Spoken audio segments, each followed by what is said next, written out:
Voilà, donc nous avons la grâce d'être en présentiel, comme on dit, présent dans la maison de Dieu. Et nous voulons aujourd'hui encourager chacun, puisque nous savons que ce n'est pas évident pour tous dans cette période de pandémie, mais si nous n'avons pas parlé de pandémie, mais nous voulons encourager au travers de l'épître que le Seigneur nous a laissé, l'épître aux Hébreux, je voulais dire, au chapitre 12, c'est pour ça que je vous ai demandé de lire le chapitre 12 avant de venir à l'église depuis hier soir. Et contrairement donc à mon habitude de faire une introduction longue, mon introduction en fait ne sera qu'une phrase pour dire qu'avant de considérer ces différentes exhortations de cet épître dans ce chapitre 12, nous voulons voir deux points avant le troisième point pour pouvoir rappeler quelques caractères généraux de ce livre aux Hébreux. Donc, vous comprendrez qu'on aura 3 points à voir ensemble.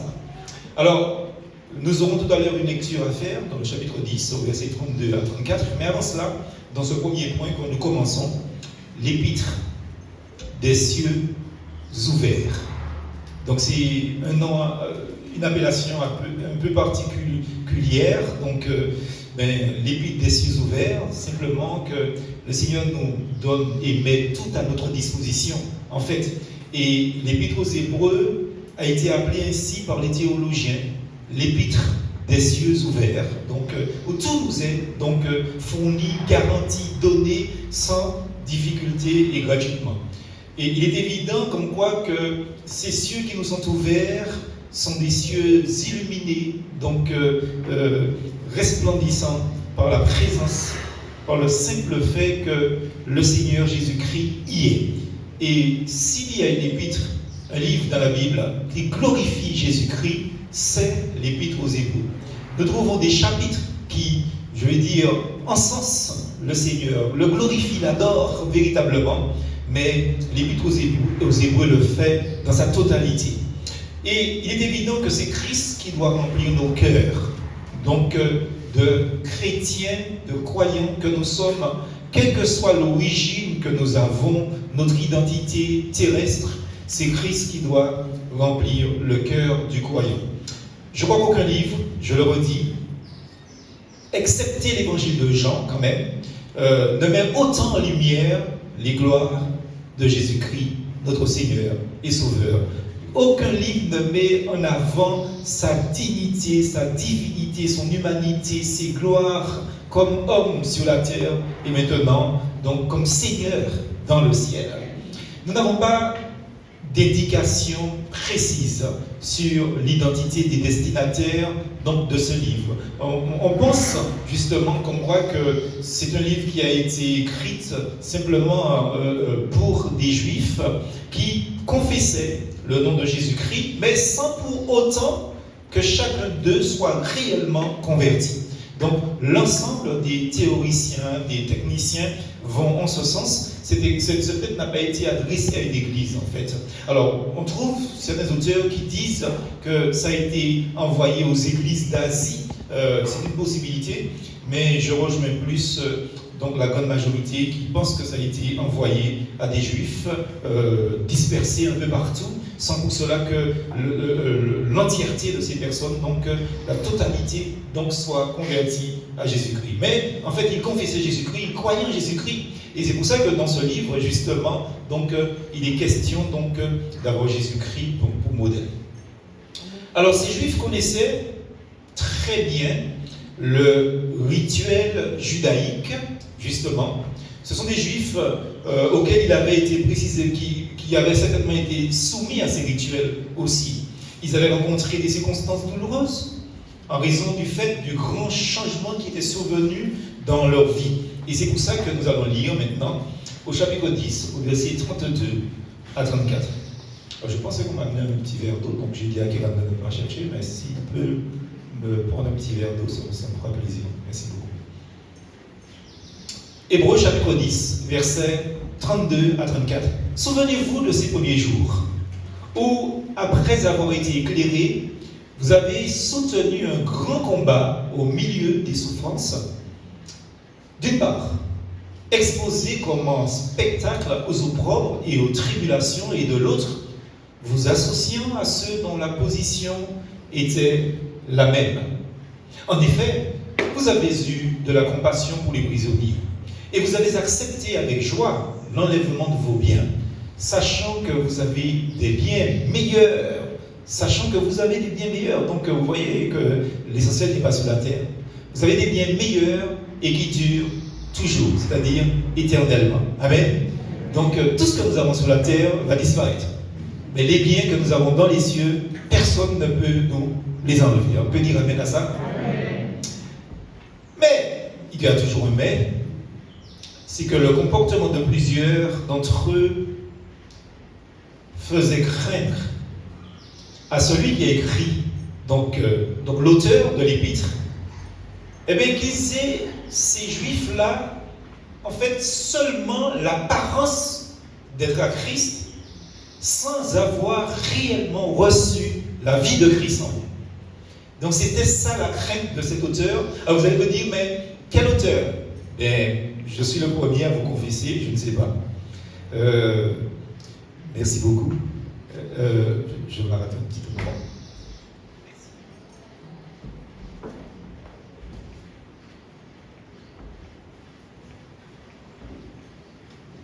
Merci beaucoup. Je ne veux pas continuer 5 minutes en plus. Alors, donc, je reprends en disant comme quoi que j'ai parlé du comportement de ces Juifs auxquels l'épître a été adressée, dispersés de part et d'autre, qui professaient le nom de Jésus-Christ sans pour cela que la grande majorité soit donc convertie à Jésus-Christ. Et c'était ça la crainte de l'auteur de l'épître. Il avait peur justement donc que ce soit simplement des professants sans pour cela que ce soit des croyants réels et authentiques. Et cet auteur, je vous disais, et je ne sais pas c'est qui, parce que malgré plus de 35 ans d'études sur l'épître aux Hébreux, eh bien, je vous dis que jusqu'à là maintenant, je ne sais pas qui en est l'auteur. Et je crois qu'il faut qu'on ait cette humilité de dire qu'on ne sait pas c'est qui, parce que beaucoup de personnes disent que c'est l'apôtre Paul. Je ne serai pas aussi affirmatif parce qu'il n'y a rien dans l'épître qui le dit, ni ailleurs d'ailleurs. Donc, et nous ne pouvons pas être formels et catégoriques. En tout cas, la seule conviction que nous avons, nous savons que c'est un homme de Dieu qui l'a écrit. Amen. Et qu'il a été inspiré par le Saint-Esprit parce que, quand vous lisez l'épître aux Hébreux, vous comprenez le livre du Lévitique. Tellement le parallélisme est frappant, donc aussi. Donc c'est vrai que ces chrétiens-là, sans avoir réellement reçu la vie de Jésus-Christ, confessaient Jésus-Christ. Donc ceux auxquels l'épître s'adresse sont présentés comme des pèlerins sur la terre. Ils professent être en route vers le ciel. Et ils sont appelés à traverser des difficultés, ils sont appelés à traverser des souffrances et parfois même à faire face à un grand combat de souffrance, comme nous venons de lire tout à l'heure.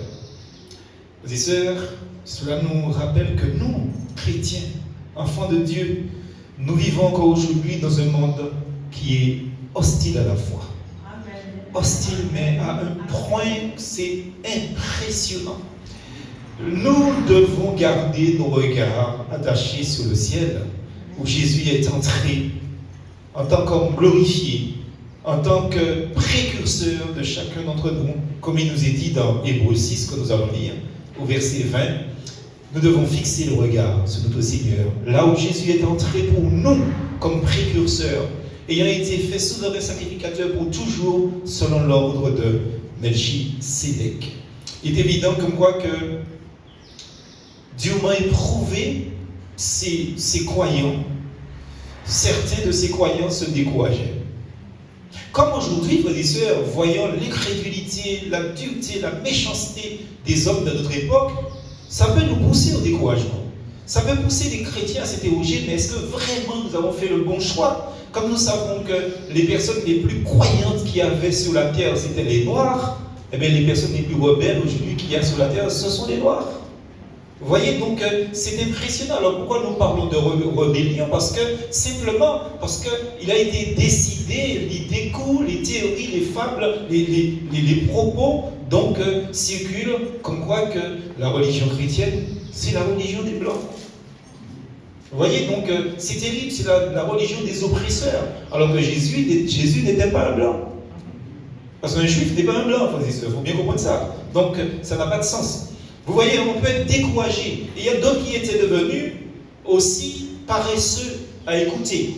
Donc ça, il faut signifier cela dans ce premier point. Donc d'où ce recul spirituel et même un certain retour vers le judaïsme. Et si nous faisons un parallèle avec nous-mêmes, nous nous souvenons des années 50, 60, ceux qui ont vécu dans les années 50, bien sûr, 60, 70, 80, et même 90, de cet élan, de ce zèle qu'il y avait donc chez les Antillais, en l'occurrence en Martinique, concernant la foi, mais justement du fait que le découragement a laissé la place au zèle, justement que l'envie de lire et d'écouter la parole de Dieu, donc a laissé la place à la paresse, eh bien, ça donne un recul spirituel. Un recul spirituel et même un certain retour pour ces juifs-là, c'était vers le judaïsme. Eh bien, pour nous, justement, dans ce 21e siècle, eh bien, c'est vers le paganisme, justement, vers le syncrétisme. Donc, ces choses qui pouvaient être, pour les juifs, le judaïsme, attirant pour l'homme naturel, et ces choses qui peuvent être pour nous aujourd'hui, par exemple en tant que noirs, donc le paganisme que prônent maintenant les nouvelles idées en Martinique, eh bien, ça peut être flatteur, ça peut être attirant, puisque ça parle de la race noire. Faisons très attention à cela. La foi n'est pas une question de race, ni de couleur, mais la foi est une question de personne, Jésus-Christ. Et dans cette épître, l'auteur parle avec respect de ces éléments de culte juif. Ces éléments qui avaient eu toute leur place jusqu'à un passé récent, donc, et qui étaient des images, ou qui étaient des ombres des choses à venir, dit-il, de ceux qui devaient venir, bien sûr. Alors, dans Éphésiens, chapitre 1er, verset 18, que nous allons lire, donc, il faut que les yeux de notre cœur soient pleinement éclairés. La parole de Dieu, par la plume de l'apôtre Paul, nous invite et souhaite que les yeux de notre cœur, donc qu'il illumine la parole, illumine les yeux de notre cœur pour que vous sachiez quelle est l'espérance qui s'attache à son appel, quelle est la richesse de la gloire de son héritage qu'il réserve aux saints que nous sommes. Nous rappelons que les saints ne sont pas des personnes mortes, mais des personnes vivantes. Et il est évident qu'il faut que les yeux de notre cœur soient pleinement éclairés par la parole de Dieu et que nos yeux contemplent une personne infiniment plus glorieuse, le Seigneur Jésus lui-même.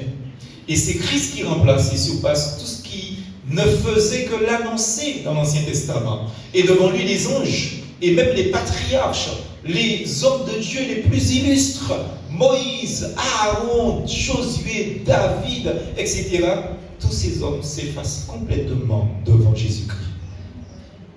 Aussi l'écrivain de l'épître s'attache-t-il à mettre en évidence l'excellence de la personne de Jésus, l'excellence de son œuvre achevée et de son service surtout de sacrificateur pour l'éternité. Au chapitre 5, au verset 10, nous lisons ce qui suit concernant Jésus-Christ, Dieu l'ayant déclaré souverain sacrificateur selon l'ordre de Melchisédek. Évidemment. Au chapitre 10, au verset 12, il nous est dit comme quoi que lui, après avoir offert un seul sacrifice pour les péchés, il s'est assis pour toujours à la droite de Dieu. Est-ce qu'on peut dire amen à ça? Donc, sa charge, intransmissible d'ailleurs, est en tout point supérieure à celle d'Aaron. Si Aaron avait transmis son ministère à ses enfants, de la part de Dieu, Christ ne transfère pas son ministère à qui que ce soit, c'est son ministère. Et Jésus est toujours vivant pour accomplir son ministère. C'est ce qui est dit au chapitre 7, au verset 25, que nous allons lire tout de suite en conclusion de ce premier point. C'est aussi pour cela qu'il peut sauver parfaitement ceux qui s'approchent de Dieu par lui, étant toujours vivant pour intercéder en leur faveur, en notre faveur. Amen. Et c'est par Christ aussi que nous pouvons apporter à Dieu des sacrifices de louange. Je vous passe des textes dans le chapitre 4, le chapitre 7 et le chapitre 13, donc qui en parlent. Maintenant, deuxièmement, l'épître des choses meilleures. Donc nous avons vu que cette épître est l'épître des cieux ouverts. Maintenant, nous pouvons dire que c'est l'épître des choses meilleures qui existent. Alors, certes, je l'ai déjà dit, il y a des similitudes, des ressemblances entre le culte de l'Ancien Testament, fait de choses visibles, et le culte spirituel du Nouveau Testament, que nous professons justement, que nous accomplissons d'une certaine manière. Mais s'il y a des ressemblances que nous appelons des similitudes, il y a aussi des contrastes, donc très très forts dans le nouveau culte. Alors ces contrastes, c'est déjà la supériorité du culte actuel. Et cette supériorité du culte que nous faisons est telle que tout ce qui révèle ou relève du culte antérieur, passé de l'Ancien Testament, eh bien, se retrouve aussi relégué donc, au rang des hommes, des choses à venir, donc au second plan. Dans le chapitre 1er, verset 2, il nous est dit ce qui suit. Dans ces derniers temps, Dieu nous a parlé par le Fils, qu'il a établi héritier de toutes choses, par lequel il a aussi créé le monde. Nous allons donc comprendre, frères et sœurs, comme quoi qu'à la fin de ces jours-là, ceux pendant lesquels donc, Dieu parlait par les prophètes, aujourd'hui, Dieu nous a parlé par le Fils. Et Dieu nous parle que par le Fils, frères et sœurs, qui est le resplendissement de sa gloire, qui est l'empreinte de sa subsistance, nous dit la parole de Dieu, ou de ce qu'il est. Christ est Dieu, frères et sœurs, qu'on le veuille ou pas. Et dans le chapitre 13 que nous allons lire, au verset 15, le culte est maintenant rendu à Dieu par Jésus-Christ. C'est ce qui est dit, par lui, c'est-à-dire par Jésus. Offrons sans cesse à Dieu un sacrifice de louange, c'est-à-dire le fruit de lèvres qui confesse le nom de Jésus. Donc c'est pour ça qu'en toute chose, c'est Christ le centre. C'est pour ça que nous disons comme quoi que le culte, le sermon, la méditation, tout ce que nous faisons, le rassemblement doit être christocentrique. C'est-à-dire que Christ doit être au centre de tout ce que nous faisons, parce que c'est lui qui est là. En lui est toutes les réalités divines. Donc c'est une évidence. Le culte est ce qui est important que Dieu nous a laissé, et ce culte est rendu à Dieu par Jésus-Christ. Au chapitre 4, verset 24 du livre de Jean, ce culte peut être, il est dit, Dieu est esprit, et il faut que ceux qui l'adorent, l'adorent en esprit et en vérité. Donc, le culte peut être en esprit et en vérité. Les deux à la fois. Donc, ce que nous faisons là, mais aussi en esprit. C'est-à-dire que, quel que soit l'endroit où nous nous trouvons, nous pouvons rendre un culte à Dieu. C'est-à-dire qu'au travail, nous sommes en communion avec le Seigneur. Nous prions pendant que nous travaillons. Pendant que nous marchons, nous prions pendant que nous marchons. Pendant que nous faisons le footing, mais nous prions pendant que nous marchons, nous prions en tout temps, nous adorons le Seigneur en tout temps, et le culte peut être les deux à la fois. Donc, nous devons dire, comme quoi que le christianisme évangélique, et je dis bien le christianisme évangélique, apporte, selon le chapitre 7 du livre aux Hébreux, au verset 19, une meilleure espérance. Une meilleure espérance, frères et sœurs. Il est évident que l'Ancien Testament ne nous apportait pas cela. Et aucune religion syncrétiste, donc animiste ou autre, ne peut nous apporter d'espérance. On n'a aucune espérance dans les autres religions. Il n'y a pas d'espérance dans les autres religions. Il n'y a qu'en Christ qu'est la vraie espérance.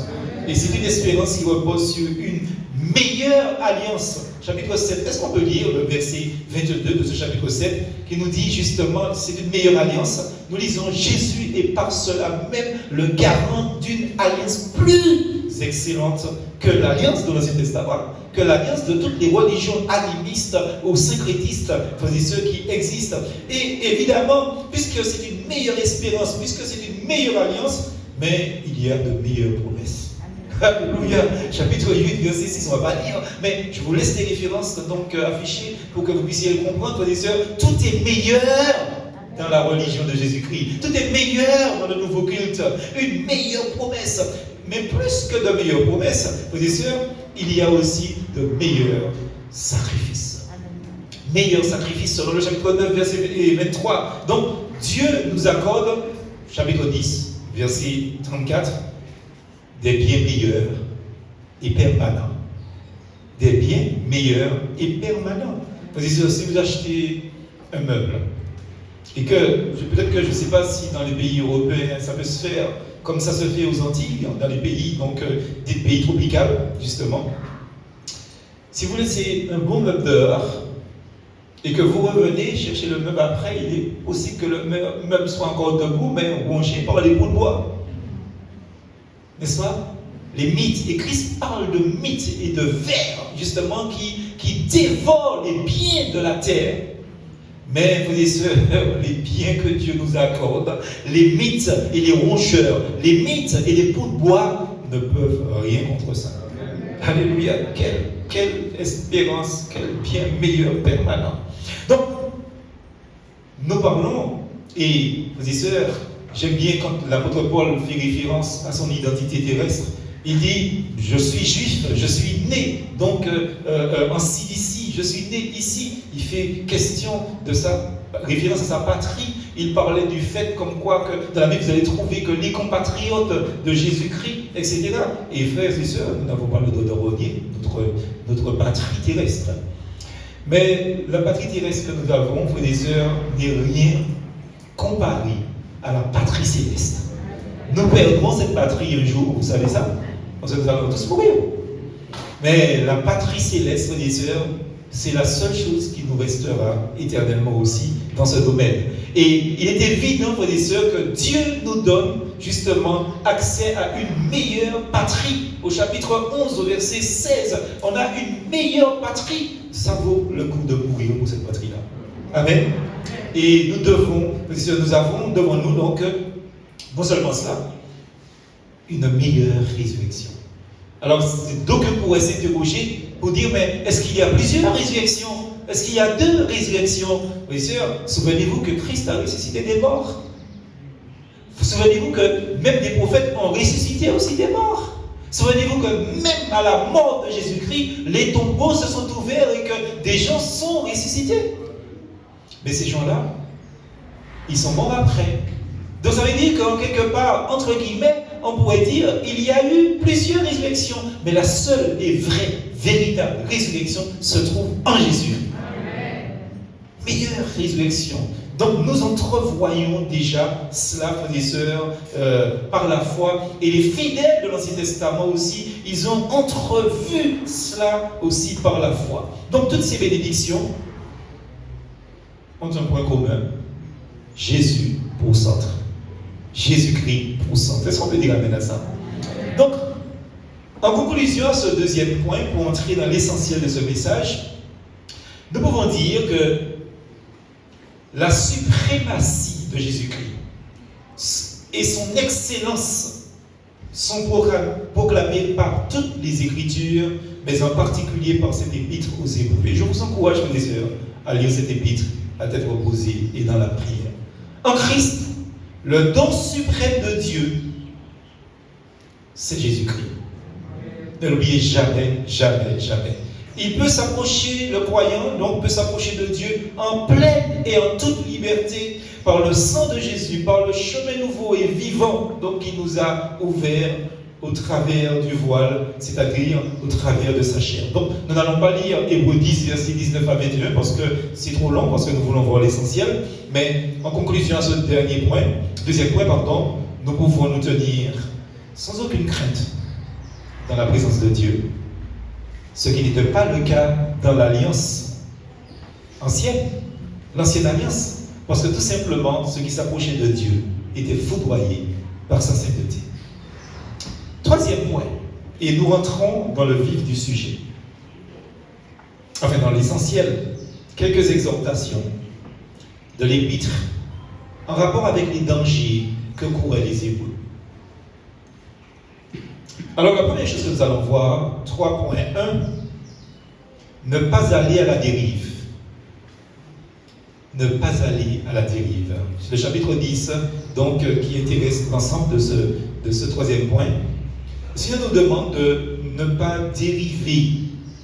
Dans le chapitre 2 du livre aux Hébreux, au verset 1er, il nous est dit, c'est pourquoi nous devons d'autant plus nous attacher aux choses que nous avons entendues, de peur que nous ne soyons emportés loin d'elle.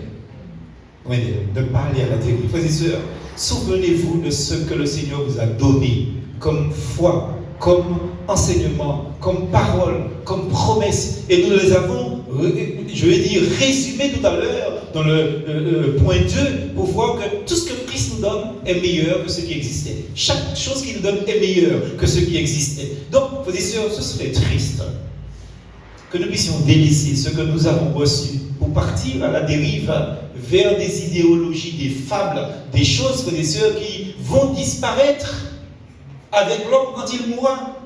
Frères et sœurs, il est tout étonnant que des croyants mis en contact avec les meilleures bénédictions du christianisme évangélique puissent retourner en arrière vers des faibles et des misérables éléments donc humains.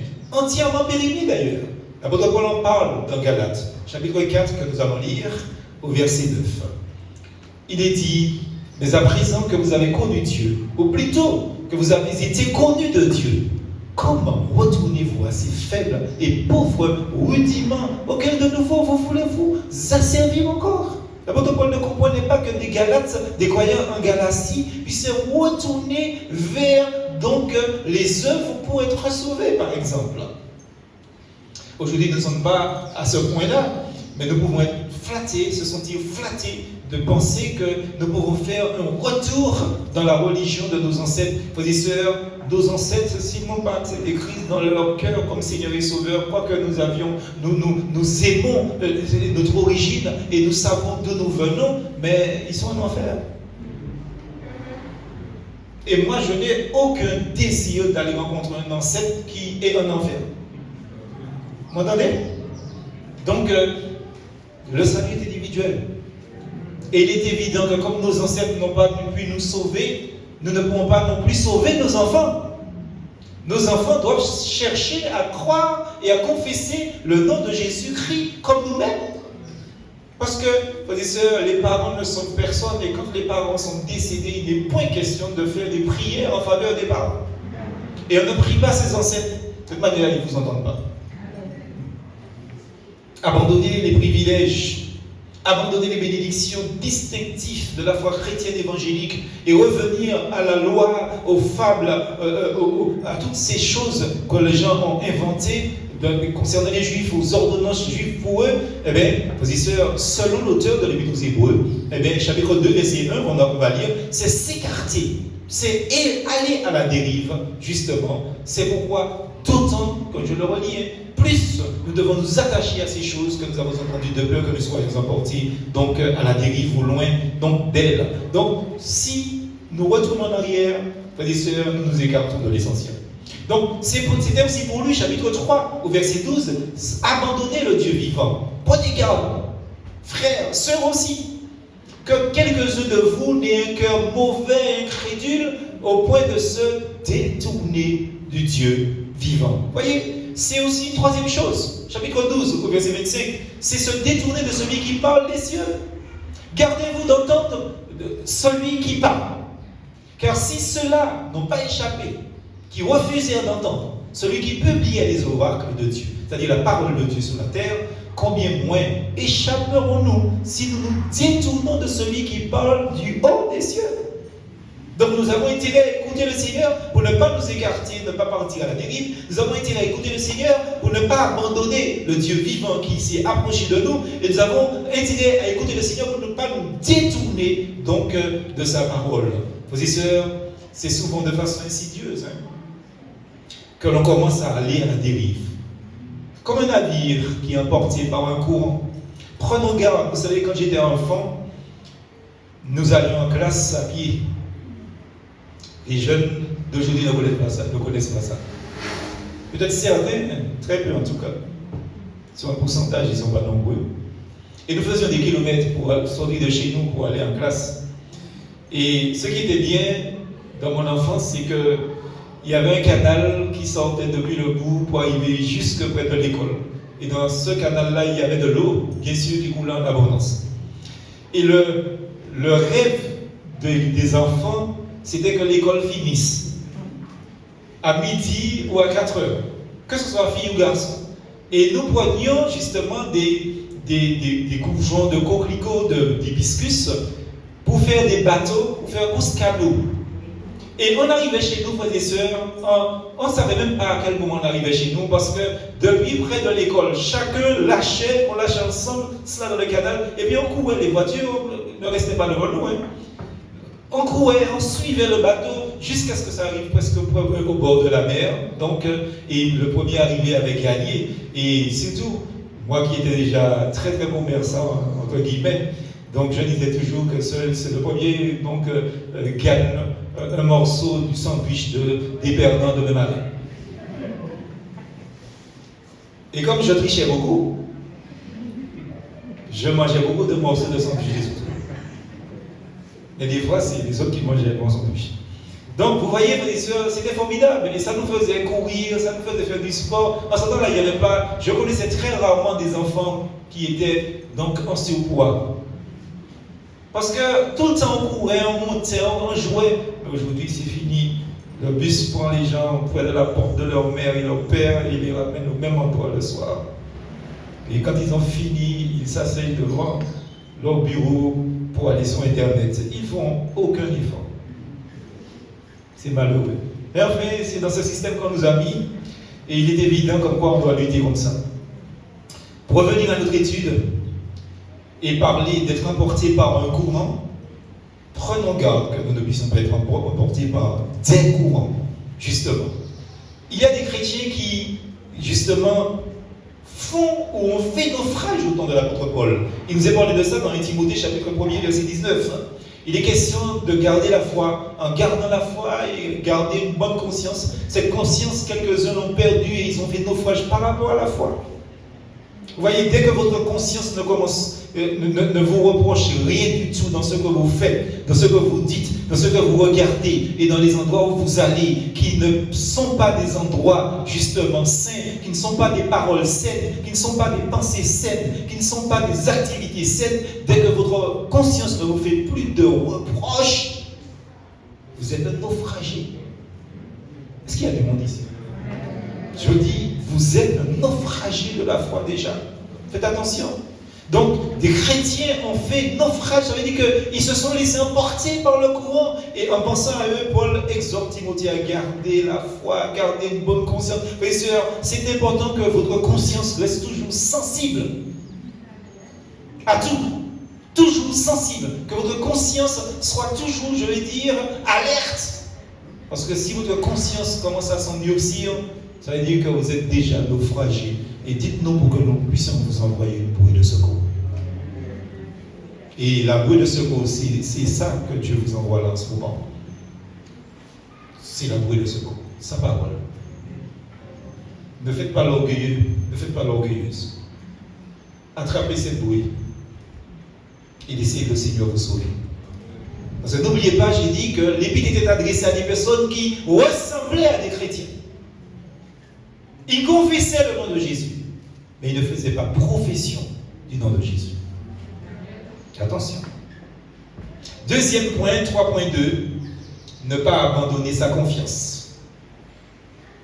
Au chapitre 10, au verset 35, il nous est dit ce qui suit. N'abandonnez pas votre confiance, c'est-à-dire votre assurance à laquelle est attachée une grande rémunération. Frères et sœurs, à plusieurs reprises, l'auteur inspiré adresse un avertissement solennel à ses lecteurs. Au milieu de ces chrétiens authentiques, il pouvait se trouver des personnes qui n'avaient pas la vie de Dieu. Elles n'avaient pas la vie de Dieu. Et cela peut avoir lieu aussi aujourd'hui. En particulier parmi les enfants de parents chrétiens, en particulier parmi les assemblées où sont réunis des authentiques enfants de Dieu, en particulier, frères et sœurs, dans des groupes où des personnes se disant, ayant la même foi, se réunissent pour s'encourager. Souvenons-nous, frères et sœurs, qu'un véritable croyant ne peut jamais perdre son salut. Ne l'oubliez pas. Un véritable croyant ne perd pas son salut. Sommes au clair sur ça. Et nous savons, et c'est pour ça que nous l'affirmons, selon Jean chapitre 10, versets 27 et 28 qu'on va lire, nous savons que les enfants de Dieu sont en parfaite sécurité. Mes brebis entendent ma voix. Je les connais et elles me suivent. Je leur donne la vie éternelle et elles ne périront jamais. Personne ne les ravira de ma main. Les enfants de Dieu ne perdent pas leur salut.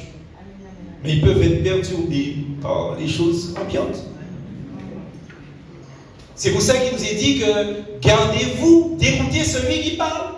Ce n'est pas d'écouter le pasteur et le diable, d'écouter Dieu qui vous parle, d'écouter Dieu qui vous tend la bouée. Faites très attention parce que les croyants ont besoin d'être exhortés, frères et sœurs. Ils ont besoin d'être exhortés, c'est-à-dire encouragés. Pourquoi? Parce qu'ils sont toujours en danger de se relâcher.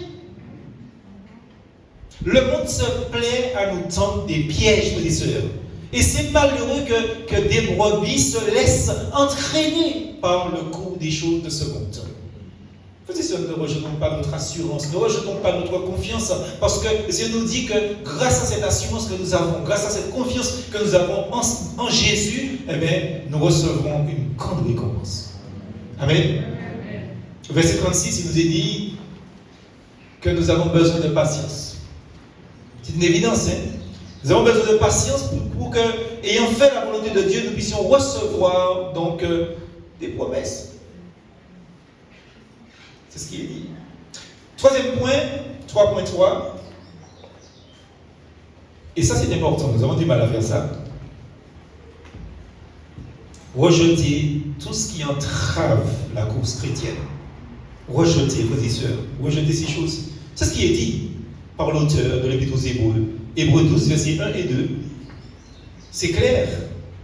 Nous donc aussi, puisque nous sommes environnés d'une si grande nuée de témoins, rejetons tout fardeau et le péché qui nous enveloppe si facilement et courons avec persévérance dans la carrière qui nous est ouverte et en les regards sur Jésus, le chef et le consommateur de la foi, qui en vue de la joie qui lui était réservée a souffert la croix, méprisé l'ignominie et s'est assis à la droite du trône de Dieu. Il y a tellement de choses à dire dans ce petit récit, je ne vais pas le faire, mais je voudrais au moins relever quelques petites choses. La première, le Seigneur nous demande de rejeter tout fardeau. Tout fardeau. Et vous voyez, quand on parle de fardeau là, on ne parle pas de péché. Il est question de souci. Parce qu'un souci, c'est un fardeau. Il y a des gens qui disent, je suis de nature anxieuse. Ça, il faut confesser ça au Seigneur. Parce qu'un fardeau, c'est quoi? C'est un poids. Vous êtes d'accord avec moi? Si on vous demande de porter un sac de ciment, d'ici à là, vous le ferez sans embâche, sans aucune difficulté. Si on vous demande de porter ce même sac de ciment sur la nationale, vous le ferez avec plus de difficulté. Si arrivé sur la nationale, qui est à une vingtaine de mètres de nous, là, on vous dit, apportez-le au bourg, qui est à 500 mètres. Vous allez faire plusieurs haltes. Et si on vous dit, bon, tant qu'à faire, apportez le sac de ciment chez vous.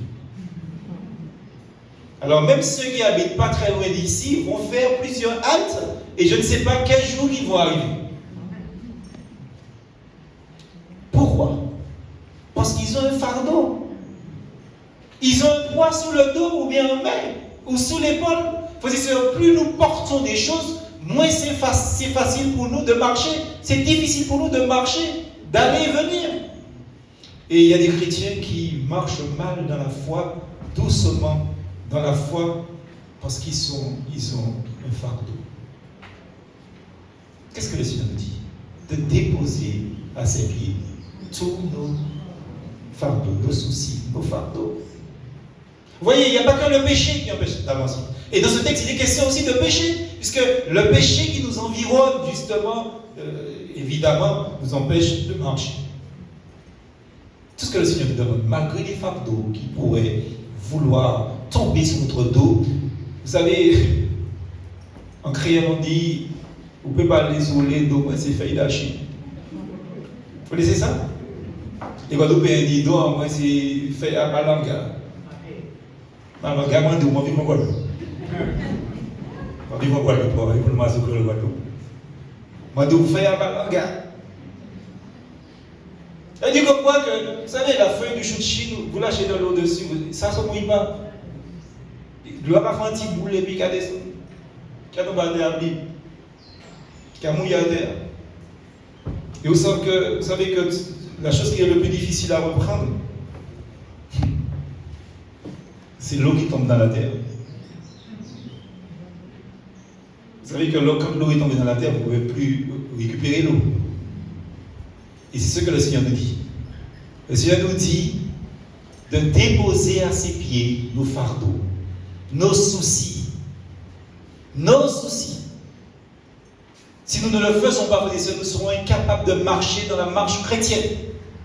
Parce que nous sommes trop chargés. Il y a des chrétiens qui n'avancent pas. Et il y a des gens qui pensent tout de suite que oui, c'est parce qu'il a péché. Ce n'est pas parce qu'il a péché forcément. C'est parce qu'il a porté trop de fardeaux les deux. Déposer au pied de Jésus. Pas des points. Parce qu'il y a ceux qui déposent au pied de Jésus quand ils sont à genoux dans la prière. Et puis quand ils se remettent debout, il y aura une petite fardeau. Mais comme on ne peut pas arriver loin. Pas arriver loin. Fais attention à cela. Frères et sœurs, je vous dis comme quoi que les Hébreux, ils étaient en grand danger d'être accablés. Ils étaient sous la pression constante des épreuves. Et ils étaient justement en danger de perdre pied dans le combat contre l'ennemi comme nous. Eh bien, l'auteur évoque les fardeaux qu'il faut rejeter. Parce que, pourquoi il faut rejeter les fardeaux? C'est pas parce que nous sommes des gens négligents. C'est pas parce que nous sommes des gens indifférents. C'est pas parce que nous sommes des gens insouciants. C'est parce que Dieu se charge de nos fardeaux. Que veut le peuple? Si c'est Dieu qui s'occupe de quelque chose, qu'est-ce qu'on veut d'autre? Alors il y a des gens qui se disent, mais Dieu m'a laissé tomber, mais sous pas bel fardeau. Il ne peut pas dit, bah, laissez tout entre les mains du Seigneur. Mais qu'est-ce que ça change, dit Jésus-Christ, de se soucier, de s'inquiéter? La seule chose que ça peut changer, c'est sur vous-même, mais pas sur le souci. Ou que vieillit plus vite, ou que n'y plus mal tête, ou que changer d'humeur plus. Mais le souci reste là. Le Seigneur donne à Jésus le souci. Eh bien, nous avons volé dans le ciel, mon Jésus. Alléluia. C'était ça le problème de ces gens-là, frères et sœurs, et ça nous ressemble. Il mentionne bien sûr aussi le péché, mais je ne veux pas rester dessus, parce que trop souvent, je sais qu'on vous accable en vous parlant trop de péché. Déposez les fardeaux. 3.4. Ne pas être découragé par la discipline ni la mépriser. 3.4. Ne pas être découragé par la discipline, ne pas mépriser la discipline.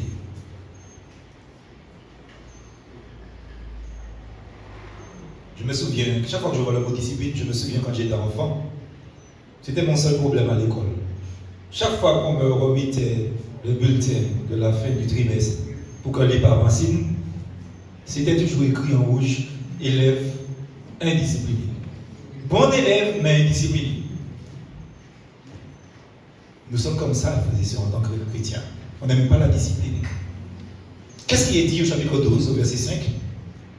Il est dit, et vous avez oublié l'exhortation, et je rappelle qu'exhortation veut dire encouragement, qui vous est adressé comme à des fils. Mon fils, ne méprise pas le châtiment, c'est-à-dire la discipline du Seigneur, et ne perds pas courage quand il te reprend ou quand tu es repris par lui. C'est vrai que chemin faisant, nous sommes, et nous le savons, fils et filles. Nous sommes les objets de la discipline du Dieu 3 fois saint. Et Dieu veut nous rendre conformes pratiquement à l'image de son Fils bien-aimé. Donc, gardons-nous, frères et sœurs, de mépriser cette discipline. Recherchons plutôt devant Dieu les motifs pour lesquels le Seigneur envoie la discipline. Prenons Job, chapitre 5, au verset 17. Il s'est dit, heureux l'homme que Dieu châtie et ne méprise pas la correction du Seigneur. Dans Apocalypse 3 que nous allons lire tout à l'heure, je crois, frères et sœurs, avant d'en arriver là, qu'il y a un autre danger. L'autre danger, c'est de perdre courage, de nous accabler, justement, parce que nous sommes disciplinés par Dieu. Et il y a des choses que nous prévoyons sans que nous soyons dans la volonté de Dieu. Et Dieu nous envoie la discipline. Souvenons-nous de l'expression dont la parole se sert pour désigner celui qui est l'objet de la discipline du Seigneur. L'expression se trouve dans Apocalypse, chapitre 3, verset 19. Moi, dit le Seigneur, je reprends tout ce que j'ai. Est-ce qu'il y a du monde ici? Mon Dieu. Dieu dit, je reprends tout ce que j'aime. Ça veut dire que chaque fois que le Seigneur me discipline, il me manifeste encore une fois la preuve de son amour. Quel est le fils ou la fille que son père ne châtie pas, ne reprend pas?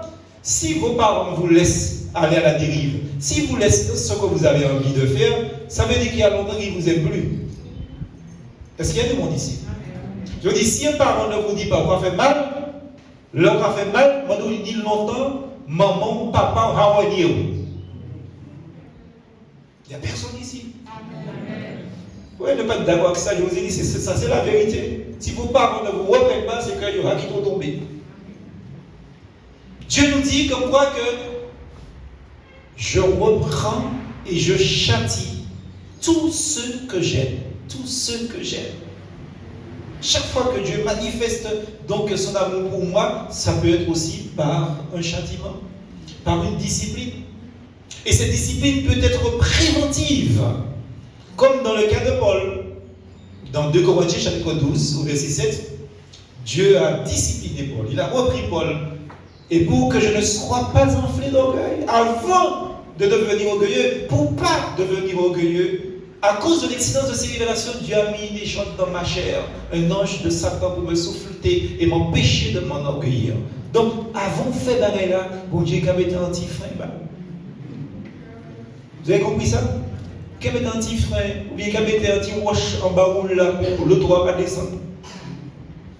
Préventif. Dieu est préventif. Alors peut-être qu'à ce moment-là, on commence à se secouer, à sauter en l'air, etc. Et évidemment, si on saute en l'air, on va passer roche là. Vous avez compris ça? Non, restez calme. C'est dans le calme et la confiance que sera votre force, dit le Seigneur. N'oubliez jamais. Et l'apôtre Paul a connu cette correction, cette discipline, comme dans d'autres passages. Dans Apocalypse 3, verset 19 aussi, il est question de ça, on ne va pas lire. Donc, mais il se peut aussi, frères et sœurs, que nous ayons perdu de vue les intentions de notre Père quand il nous discipline. N'oublions pas que Dieu, c'est une main d'amour qui tient le bâton, qui nous frappe. Dieu, je vous dis, c'est une main d'amour qui tient le bâton, qui nous frappe. Vos parents de la chair peuvent vous frapper avec rage, mais Dieu nous châtie avec amour. Apprenons à nous soumettre, comme il est dit au verset 9 de ce chapitre 12. Apprenons à nous soumettre. Le Seigneur veut que nous puissions nous soumettre à sa discipline.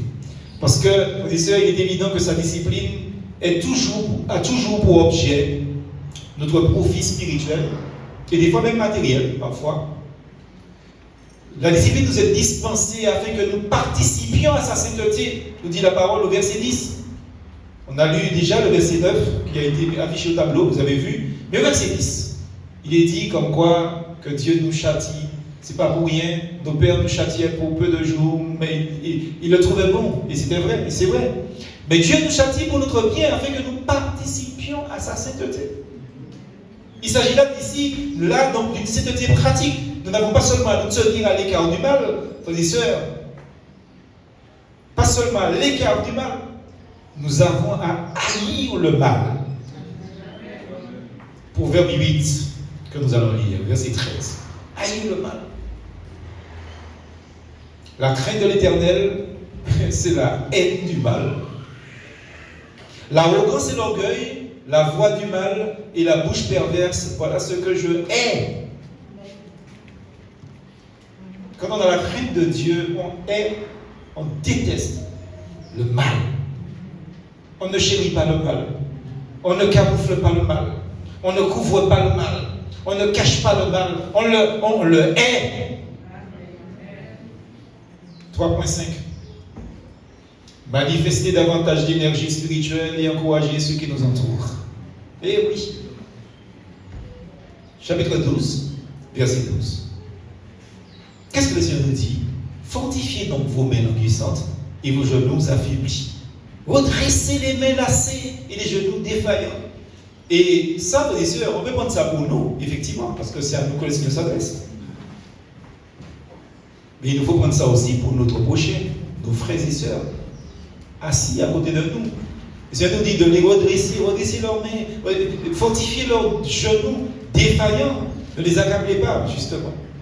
Parce que je pense que tout en suivant le sentier de la foi, certes on peut se fatiguer et manquer d'énergie spirituelle. Mais les autres aussi peuvent en manquer. On pense à ces Israélites, justement, ces faibles dont il était question dans Deutéronome 25, au verset 18. Il nous est dit que, comme il te rencontrera dans le chemin et sans aucune crainte de Dieu, tomba sur toi par derrière, sur tous ceux qui se traînent, les derniers, pendant que tu étais las et épuisé toi-même. Voyez, ceux qui sont des fois derrière, parfois c'est parce qu'ils sont las et fatigués. Et le Seigneur nous demande de leur donner un coup de main. Lorsque nous constatons parmi nous, frères et sœurs, un fléchissement d'énergie spirituelle, cherchons à encourager les frères et sœurs. Cherchons à les aider. Parce qu'un tel service exige d'abord une attention particulière, évidemment, sur nos propres voies. Parce qu'il ne s'agit pas d'aller aider les autres et que nous n'ayons pas les forces de les aider. Je pense qu'il est nécessaire de redresser l'homme qui s'est laissé surprendre par quelques fautes. Mais ce service-là est confié à des croyants spirituels, ne l'oubliez pas. Et ce service-là, parce qu'il est confié à des hommes spirituels, des croyants spirituels, nécessite à la fois la crainte, mais aussi la douceur. Galates chapitre 6, verset 1er. Il est question de douceur. Frères, si un homme vient à être surpris en quelque faute, vous qui êtes spirituels, redressez-le avec un esprit de douceur. Et il y a un avertissement. Parce que même si on est spirituel, on peut tomber dans le péché de la personne qu'on essaie d'aider.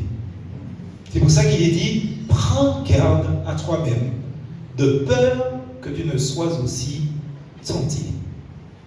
Faites attention, frères et sœurs. Il y a beaucoup de domaines dans lesquels Dieu ne nous demande pas d'intervenir.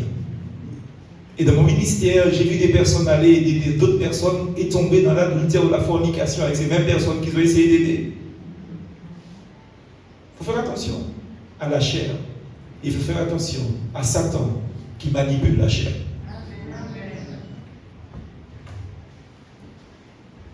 Les mains lassées, les genoux défaillants peuvent résulter de charges, de fardeaux particulières sous lesquels notre frère, notre sœur se sentent écrasés. Or, la parole nous exhorte dans Galates chapitre 6 au verset 2, on a lu le verset 1. Belle exhortation, j'aime bien ce texte. Portez les fardeaux les uns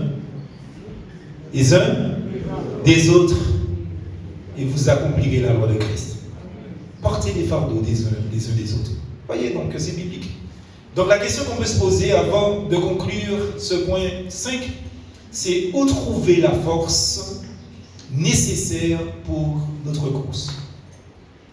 Eh bien, Ésaïe le prophète nous répond au chapitre 40, pour conclure ce point 5, versets 30 et 31. Il nous dit, les adolescents se fatiguent et se lassent, et les jeunes hommes chancellent. Mais ceux qui se confient en l'Éternel, alléluia, renouvellent leur force. Ils prennent le vol comme les aigles. Ils courent et ne se lassent pas. Ils marchent et ne se fatiguent pas. Vous puisez la force dans le Seigneur Jésus. Amen. 6e point, 3.6. Avoir une marche pratique conforme à la parole. Chapitre 12, verset 13, il nous est dit, suivez avec vos pieds des voies droites, afin que ce qui est boiteux ne dévie pas, mais plutôt se raffermisse. Et oui, ou se guérisse. Plusieurs, hélas, adoptent des habitudes du monde. Plusieurs suivent un chemin qui n'est pas droit. frères et sœurs, ayons les pieds fermes. Et avec ces pieds fermes, le désir ferme de marcher dans la droiture. Un chrétien, c'est quelqu'un qui marche droitement. Vous savez, le livre des Proverbes nous exhorte énormément. Et j'ai trouvé 2 versets, chapitre 4, versets 26 et 26, qui vont en ce sens. Considère le chemin par où tu passes. Et que toutes tes voies soient bien réglées. C'est-à-dire, à partir du moment où vous constatez que quelque chose est louche, aucune personne n'est louche. Quand je dis une personne est louche, c'est pas zéro qui. C'est la personne n'est pas claire dans ses intentions avec vous. Si on nous dit considérer, ça veut dire prends garde. Tout ça veut dire prends garde par le chemin où tu passes. Et que toutes tes voies soient réglées. Alors les gens peuvent dire que vous êtes carré, vous êtes vieux jeu, c'est pas grave. Je préfère être vieux jeu qu'être bon jeu, parce que les bons jeux n'iront pas au paradis. Considère le chemin par où tu passes. Verset suivant, 27. N'incline ni à droite ni à gauche et détourne ton pied du mal. On ne peut être plus clair que ça, frères et sœurs. Détourne ton pied du mal. Ce qui est boiteux peut se démettre. Une petite déviation en engendre souvent une plus grave. Des fois on dit, oui, mais j'ai fait ça, mais c'est pas trop méchant. Mais demain tu feras un plus méchant. Et après demain tu feras encore un plus méchant encore. Un plus méchant, jusqu'à ce que vous finissiez méchant. Ou même. Attention. Détourne ton pied du mal. Prenons-y garde d'abord pour nous-mêmes, mais aussi afin d'être en aide à ceux qui nous entourent. Parce que un boiteux ne conduit pas un boiteux. Un monde cochi, pas qu'à aider un monde cochi à redresser quoi. Soyez droits pour pouvoir redresser les autres, vous-même aussi. Amen. 7e et avant-dernier point, recherchez la paix et la sainteté. Recherchons la paix et la sainteté. Dans le chapitre 12, au verset 14, c'est ce qui est dit d'ailleurs. Recherchez la paix avec tous et la sanctification sans laquelle personne ne verra le Seigneur. Mes sœurs, je ne sais pas si vous passez sur ce verset-là, mais dites-moi ce que vous voulez, c'est ce que la Bible dit. Sans la paix et la sanctification, personne ne verra Dieu. Personne. Attention. Il y a des gens qui sont cancaniers. Ils aiment les cancans. Ils aiment les... Il y a des personnes, mais chaque fois que vous parlez avec elles, vous avez l'impression qu'elles vont parler pour faire comme vous. Non, c'est rien. Quand vous êtes en compagnie de personnes comme ça, on dit tous les noms, il est parti. Ça ne sert à rien de démontrer à la personne que vous avez du caractère, mais ça c'est ça qui attend. Ça me rappelle il y a 2 semaines, quand je suis allé chercher des bois là, pour finir le podium, avant le confinement. Je sors de la boutique où on commande les bois et je me rends dans le parc pour récupérer le bois. Et il y a un monsieur, il y a une voiture qui fonce sur moi. Donc j'ai juste le temps de faire ça. Alors je regarde le monsieur et puis je fais, mais ça va, comme ça. Bon, il s'est garé. Il est ressorti de la voiture. Il dit, ouais, quoi ce côté de moi, quoi ça il va, quoi ce côté de toi. J'ai entendu ça comme ça, mais j'ai pas encore vu la personne. Je regarde, un bébé. Pourquoi je vais dire que je vais dans le foyer, je vais aller, je vais pousser pour là, je vais aller là. Je lui dis, un bébé, pourquoi il parle pas après. Il m'a dit, mais je ne vais pas même parler, ça va là. Je ne vais pas parler, et puis moi je suis parti. Il m'a dit, vous voyez, il y a des gens, vous leur dites même rien. Il dit, ah non. Alors imaginez que c'était un bad boy qui avait eu affaire avec ce bébé. Je dis, un bébé, je vois là, il ne sait même pas bien se tenir debout, il marche comme ça. Ça va, on va se retrouver tout ça, il va là. Ça même bien marché. Je parle, il continue à me parler. Il n'arrête pas, il ne déborde pas. Il dit, mais c'est mon Dieu, reste-moi chrétien, béni soit l'Éternel. Ignorez les gens, frères et sœurs. Ça sert à quoi de démontrer à la personne que vous êtes encore plus méchant? Ça sert à rien, frères et sœurs, ça va envenimer les choses. Dieu nous dit, poursuivez la paix. Et le vigile qui a assisté à la scène, je l'ai regardé, il m'a regardé et il a ri. Il a dit, ah, beaucoup, il reste moi. Hein. Non, mais sérieux, frères et sœurs, poursuivez la paix, frères et sœurs. Ça ne sert à rien de montrer aux gens que vous êtes plus vilains qu'eux. Ça ne sert à rien. Ça n'apporte rien à personne, une vilaine personne. Si on nous dit sans la paix, frères et sœurs, personne ne verra Dieu. Frères et sœurs, croyez que ça, qu'il y a dans la nature humaine déchue, il y a un penchant inné à la contestation et à la dispute. Moi, je vous dis ça, si vous ne savez pas ça encore, peut-être cet après-midi, ça va vous arriver. Et des fois, ça peut vous arriver dans votre propre maison. Hein. Il y a des gens qui aiment les disputes. D'ailleurs, le livre Proverbe dit ça, vaut mieux habiter, par exemple, seul qu'avec une femme qui, justement, qui est querelleuse. Et c'est pareil pour un homme aussi. C'est pas la femme seulement, c'est l'homme aussi. Hein. Tout le monde, frères et sœurs. Veillons au contraire à poursuivre la paix avec tous. Lisons Romains chapitre 12, verset 18. Ça nous dit, s'il est possible, autant que cela dépend de vous, soyez en paix avec tous les autres. Soyez en paix. Par exemple, vous cherchez une noise, laissez tranquille la personne, laissez la personne. Mais si vous voulez, priez de la personne, pas mon nom. Romains 14, verset 19. Il nous est dit, ainsi donc, recherchons ce qui contribue à la paix et à l'édification mutuelle. C'est clair, frères et sœurs. Philippiens 4, verset 5. C'est le texte que j'aime le plus dans cette série-là. Que votre douceur soit connue de tous les hommes. Est-ce qu'il y a des monde ici? Est-ce que les gens qui vous côtoient vont dire que vous êtes l'incarnation de la douceur? Je ne vais pas vous dire de répondre. Pas répondre, non? Parce que nous sommes tombés en ruine de prière. Ce texte m'a toujours attiré. Que votre douceur soit connue de tous les hommes. Ce n'est pas de quelques hommes, de certaines personnes, mais de tous les hommes.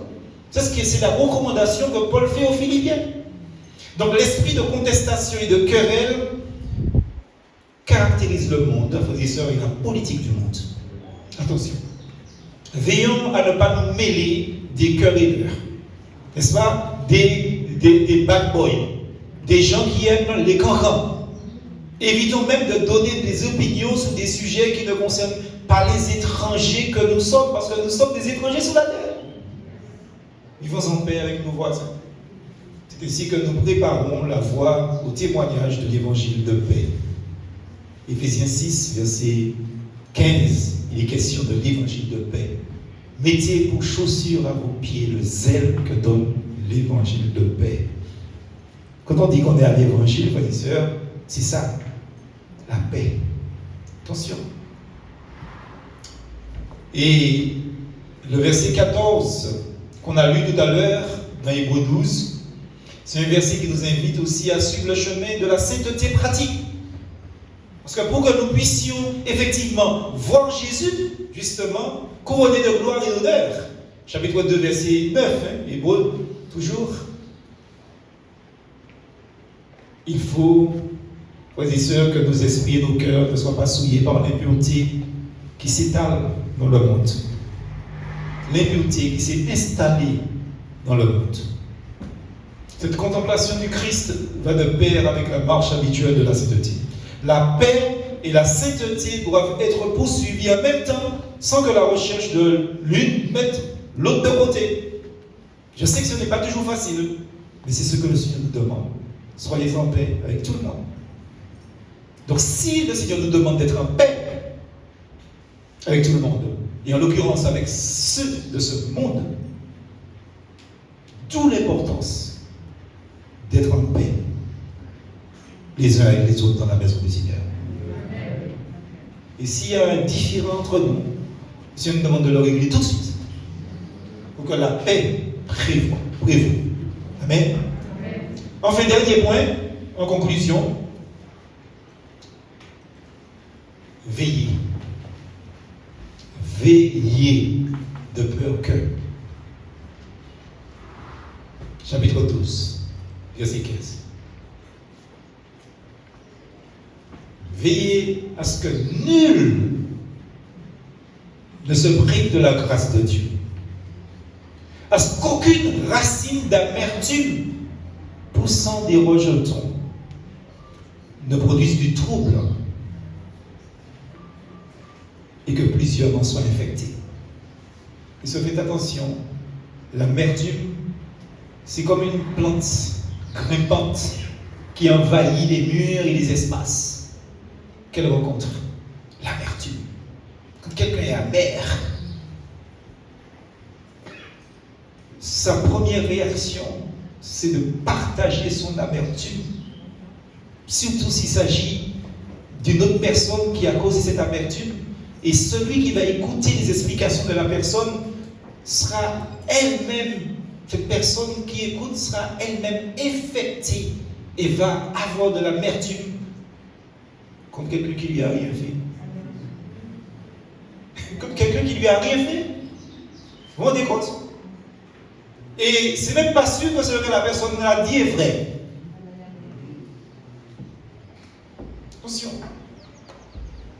La parole de Dieu dit qu'il y a ce danger d'être infecté par l'amertume. Je crois que la grâce de Dieu a fait de nous ses enfants. Du côté de Dieu, rien ne nous manquera jamais. Quel que soit celui ou celle qui se dresse contre nous dans le monde, ça ne nous fera manquer de rien.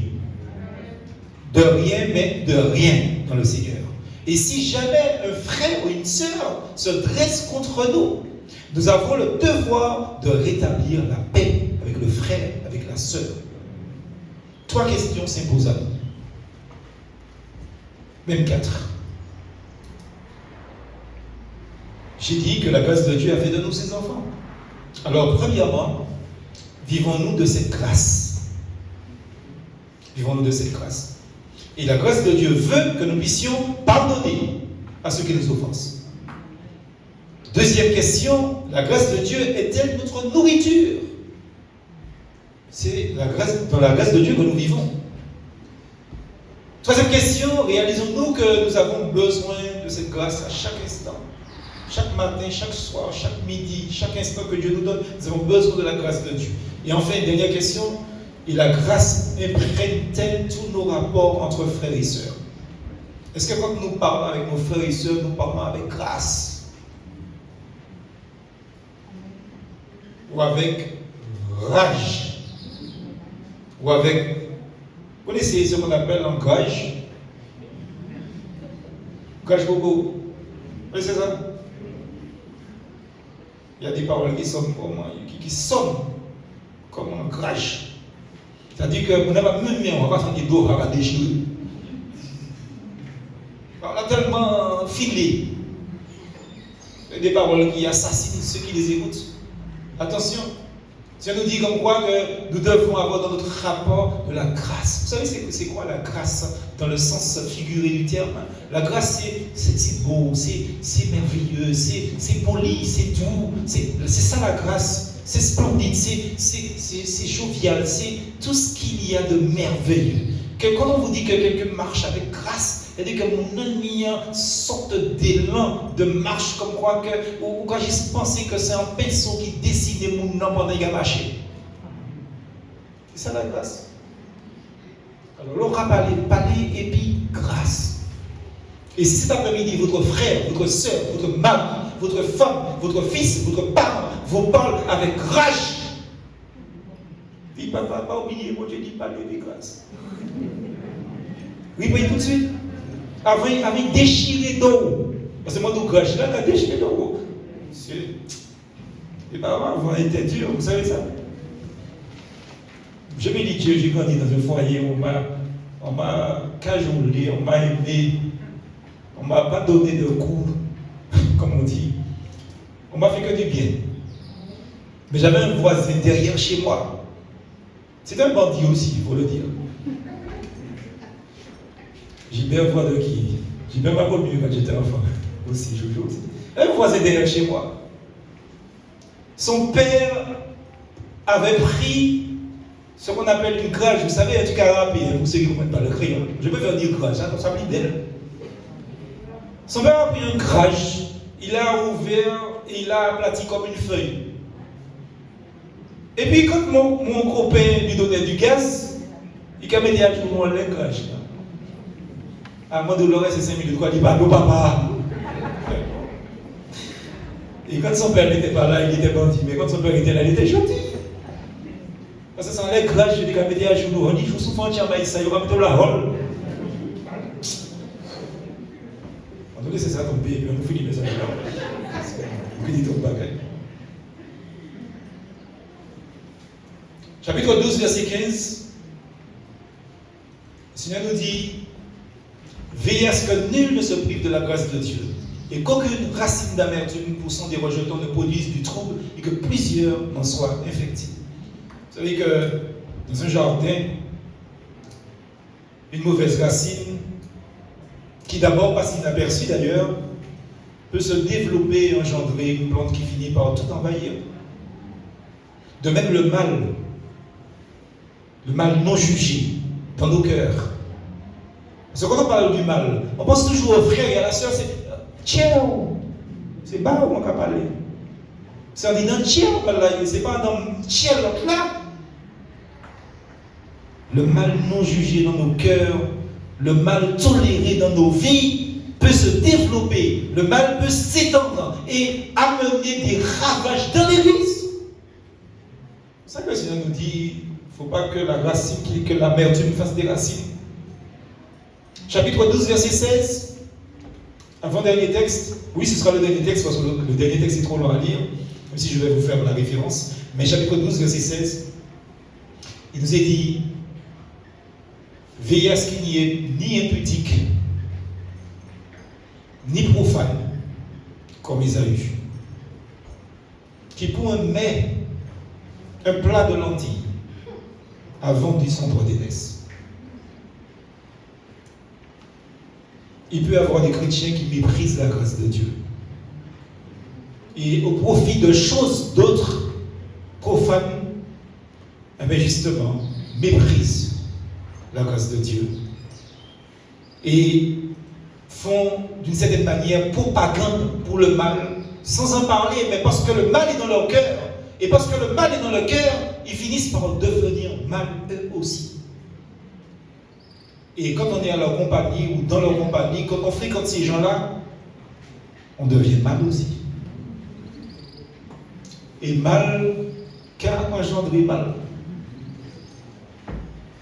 La parole de Dieu nous dit qu'Ésaïe a vendu justement, juste parce qu'il était fatigué. C'est terrible, hein? Il a vendu son droit d'aînesse parce qu'il était fatigué. Il a méprisé son droit d'aînesse. Il a vendu pour un plat de lentilles. C'est-à-dire, le plat de lentilles là, ça veut dire les choses les plus viles, anodines que ce soit. Donc en contact habituel avec les choses saintes, des choses pures, si elles n'exercent pas leur influence dans notre conscience et dans notre cœur, eh bien, ces choses-là auront des effets destructeurs sur notre âme. Faites attention. Et je le dis et le redis. Il y a des gens qui ne sont pas fréquentables. Prenez ça dans tous les sens. Vous allez arriver à la même conclusion que moi un jour si vous n'y croyez pas. Il y a des gens qui sont tellement pleins d'amour. Ils voient toujours l'amour. Mais pendant qu'ils parlent d'amour, l'autre qui est plein d'amertume l'enfonce. Soyez vigilants. Et en faisant peu de cas des immenses privilèges appartenant à ceux qui sont en Christ, nous sommes en danger de tomber dans de véritables profanations. Faites très attention. Alors je conclus par 2 phrases. Quel sérieux avertissement pour nous. Et aussi pour les Hébreux du temps de l'apôtre, des apôtres, auxquels s'adressait cet épître. Mais c'est un sérieux avertissement pour nous, frères et sœurs, et aussi pour tous ceux qui font profession d'appartenir au christianisme évangélique. C'est vraiment un sérieux avertissement. Et deuxième phrase, en conclusion, je dis que le danger est réel, contrairement à ce qu'on pense. Le danger est réel de mépriser ou même d'abandonner finalement les bénédictions chrétiennes évangéliques.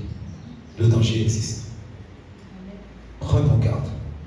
Que Dieu nous bénisse. Amen.